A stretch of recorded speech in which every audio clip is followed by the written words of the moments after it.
Hey, what's going on, guys? Aarava here, and welcome back to my Let's Talk F1 2018 here, and this one for the final car launch then of the 2018 season for the Force India VJM11, the 2018 Challenger, piloted by Esteban Ocon and Sergio Perez. Of course, if you did miss the earlier video for Toro Rosso, uploaded just earlier in the morning today, be sure to go see that one as well. Maybe you have to check this one out, but here we go then, the brand new Force India in a very weird kind of livery evolution of last year. Obviously, since last year, due to their big sponsorship with BWT, they turned to pink. But this year, they've gone with a kind of pink to white combo, which made me liken it to, I don't know if all of you guys will be familiar with it, but those drumstick swizzle sweets you get, which are pink and white due to like the raspberry and like vanilla flavor or whatever it is.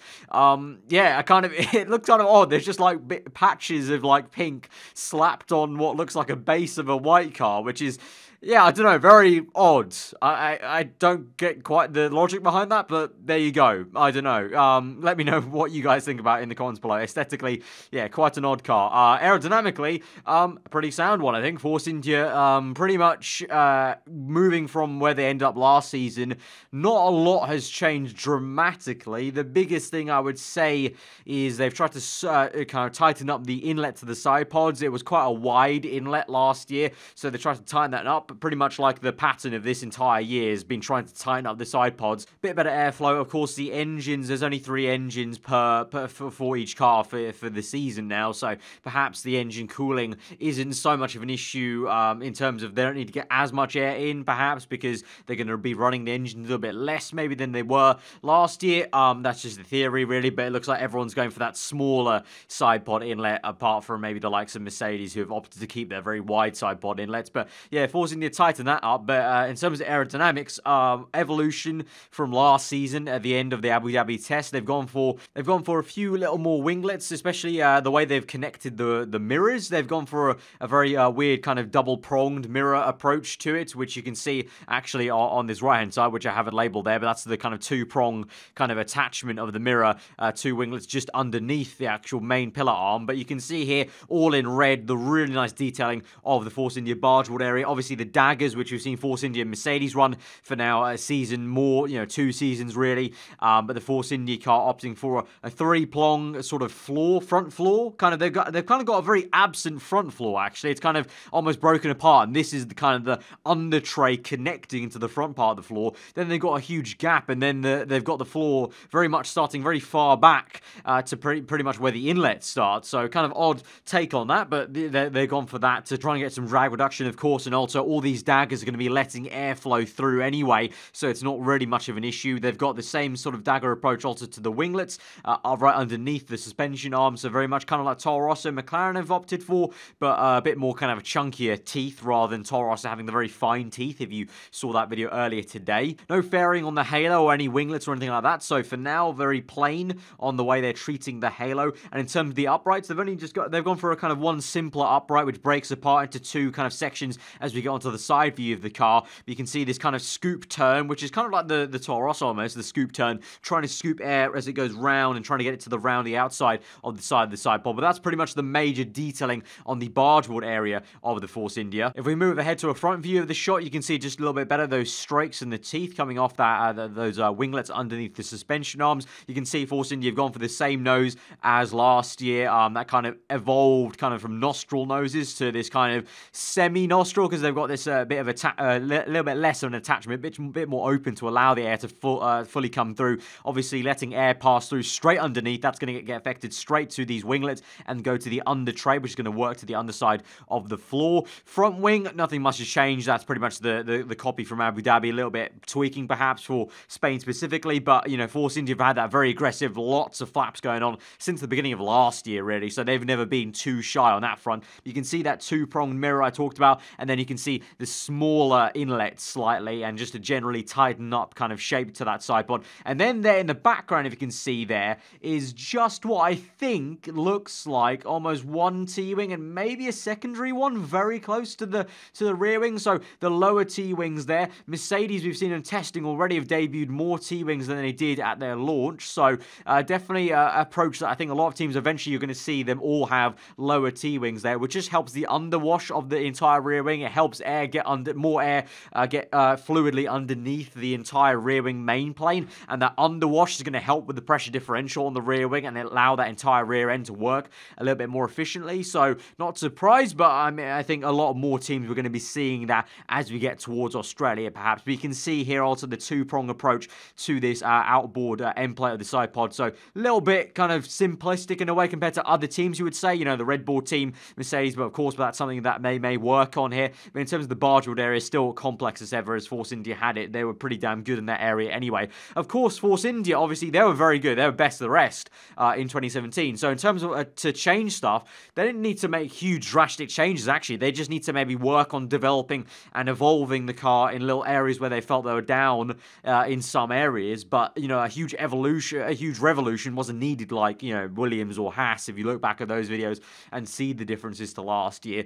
So it's a case of Force India just trying to keep ahead of the competition. I don't think they should be expecting to challenge the top three at all. I think the best they'll be hoping for is once again being comfortably in P4. They were in no man's land in P4 last season. They didn't have any real challenges in terms of points, so I think they're going to be feeling pretty comfortable. I think the only main attackers will be McLaren and potentially Renault if they get their act together. Of course, McLaren had a few issues with Fernando Alonso's wheel nut being a bit faulty and him having a spin-off in the early parts of testing this morning. So, you know, Force India have a very interesting one. They have an almost quite comfortable maybe entry into this season, and it's really just a case of if any team kind of surprises them, really. If we look onto this bird's eye view of the Force India, then you can see that nice Coke bottle shape going on with the Force India car. A lot of squirt gaps going on to the rear tyre, but let's follow this through and kind of, obviously, if you're unfamiliar with the videos I've done so far on the channel, I do recommend you to go look back at all those videos for all the car launches here. But let's take you through the concept of the Force India. A really nice, you know, bird's eye view shot. We haven't had too many of these awesome actual in real life, you know, bird's eye view shots of the cars. So the front wing, what they're trying to do, obviously send air to the outside, create a vortex, a strong vortex on the outside of the front tire, try and clean up this turbulent air coming through as it goes on to the rest of the car downstream. You've got all these vortices coming off the front wing on the inside plane, on the outside as well. Air going in through these two nostrils will be sent to the underside of the car. The under tray is pretty much here where the driver sits, and there's going to be a whole channel of tunnels underneath the car that you never see from these shots or even on track, really, that are going to work the air. But as it comes through there, you can see what's going to happen here. Essentially, going to go through all these different elements of the bargeboard, through the little daggers, and the daggers are there just to try and cut the drag, let the air through into the inlet or back into the secondary part of the bargeboard area, the underfloor as well, and try and get that secondary floor face. And it's going to be scoop turned on this outside face, go to the outside. They're going to try and hopefully get a lot of the air to stick onto the side pod. Obviously, as the air moves this fast, it is pretty much acting like a liquid. It is a fluid, of course, so it goes around the outside, tries to connect to the smooth surface, moving that fast. Some of it will be outwashed to the outside, and that outwash, they'll be hoping to completely get it outwashed right to the outside of the tire, because if it hits the rear tire, there's more chance it disrupts all these slot gaps, working hard as ever to try and get air to scoop then towards the vortex generators to try and get suction between the rear wing and the rear tire to try and get a vacuum seal as the diffuser tries to work as well as it can do. And here in red, you can see, I think there is that lower T-wing. It was kind of iffy if I could really see it because it was a little bit blurry, but I think they do have at least one lower T-wing, but I want to say maybe two, because it was a blurry photo, but I think they have two. For sure, Mercedes definitely do have two, so again, let me know in the comments below if you guys are interested in seeing F1 testing videos, and let me know what day maybe. I'm thinking maybe Wednesday would be good, perhaps. Maybe Thursday when the testing's all done. Maybe I just do a wrap-up of the entire testing week, perhaps. Let me know in the comments below. I'm thinking maybe leaning more towards that Thursday, maybe, the end of testing. I think that would just be easier just to cobble everything together into one big video, potentially. That's like 15 minutes long or something like that. I don't know. Let me know in the comments below. But that's been the kind of overview of F1 Aero as a whole on the Force India, but the Force India specifically as well. Really nice aerial shot to kind of, you know, just illustrate that. If you're new around here, do get subscribed. Be sure to go check out the other videos, but obviously I'm kind of aware that maybe not all of you would have watched the previous videos. You might be new to the channel, so that's why I go through it again and kind of repeat myself from previous videos. And finally, if we look at the bargeboard area, a lot better view now of this dagger array of the bargeboard. Really, really nice detailing that they've had since last season. You can see now what we couldn't see from the aerial view. They've now got this extra upright that's that's a lot far forward of the floor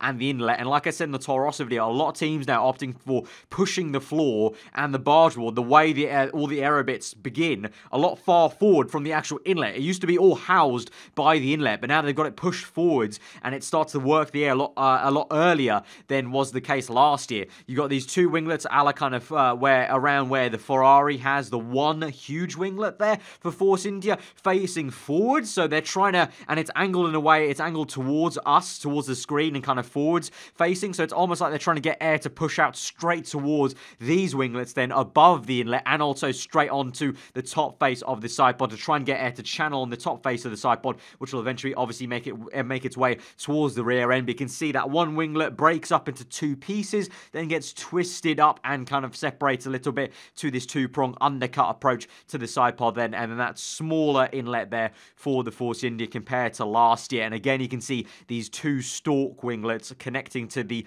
bottom face in the mirror, so different approach. They've kind of got the mirror connected by three different winglets, which is a very odd approach, but obviously it does mean they get air creating vortexes as it comes off the mirror, and so that's kind of maybe trying to negate some of the mirror blockage basically you're going to get, because that's the mirror is basically a bluff body that's kind of just there, and unfortunately is going to strike a lot of air to be turbulent as it comes off, much like the Halo almost. What I would say about the Force India is, I think if they want to make a step up there, I think they're probably going to be looking at more work with this one winglet on the side, the end plate of the side pod, if you will, because everywhere else they're pretty neat and down in terms of where they are, in terms of gains they could potentially make. I think that's going to be the largest area for a lot of the midfield teams to try and catch up, because if you compare it to Red Bull, to Mercedes, the complexity just isn't there on the end plate side of things. And in terms of the Halo, those are small little things where I mentioned at the very start of the kind of series of car launches is, we've had technicians at McLaren per se say that I think that they think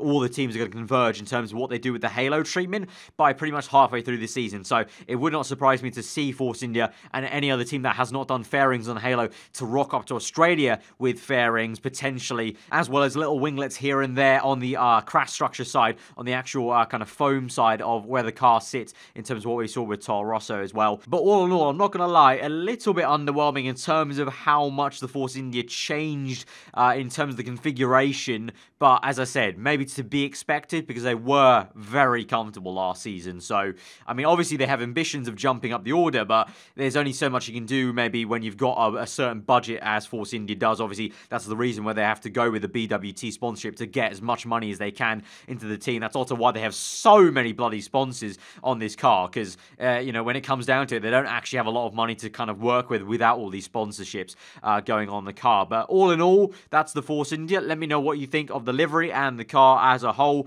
in the comments below. If you're new around here, do be sure to get subscribed, of course. We'll be doing that testing video potentially. And then obviously we have the F1 podcast kicking off probably next week once we've done the entire testing with myself, Callum, and Tom. If you did enjoy the video, found it informative, hit that like button. And I will see you guys next time. Hope you enjoy the rest of your day. And we'll see you guys. Goodbye.